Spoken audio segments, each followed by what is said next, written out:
ప్రపంచానికి చాటి చెప్పిన ఏకైక నాయకుడు ఎన్టీఆర్ అని చెప్పి కూడా మరొక్కసారి గుర్తు చేస్తున్నా.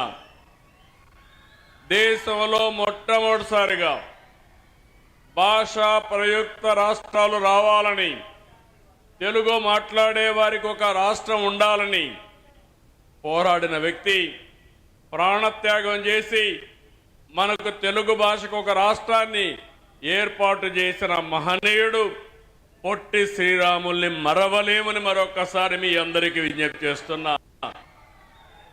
అదే సమయంలో ఆ రోజు ఆంధ్రప్రదేశ్ తెలంగాణ రెండు రాష్ట్రాలు కలవాలని ముఖ్యమంత్రిగా ఉన్నటువంటి బురుగుల రామకృష్ణరావు పదవికి త్యాగం చేసి తెలుగు జాతి ఐకమత్యం కోసం పోరాడిన వ్యక్తి. అలాంటి వ్యక్తిని మనం మరవలేమని చెప్పి కూడా నేను మీకు తెలియజేస్తున్నా. ఈనాడు పత్రిక ద్వారా తెలుగు భాషకు ఎనలేని సేవ అందించినటువంటి రామోజీరావు గారిని ఎవరు మరవలేం, జాతి మరవదని చెప్పి కూడా నేను మీకు తెలియజేస్తున్నా. నేడు వారి వారసులు మనందరం గుర్తుపెట్టుకోవాల్సిన అవసరం ఉంది. ఈ జాతి ఔన్నత్యం శాశ్వతంగా ఉండాలంటే మనం భాషను కాపాడుకోవాల్సిన అవసరం ఉంది.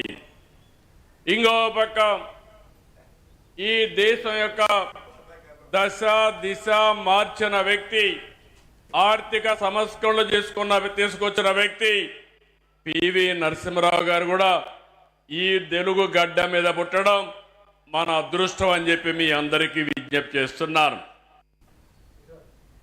ఇటాలియన్ యాత్రికుడు నికోలా డి కాంటే తెలుగుని ఇటాలియన్ ఆఫ్ ది ఈస్ట్ గా అన్నారు.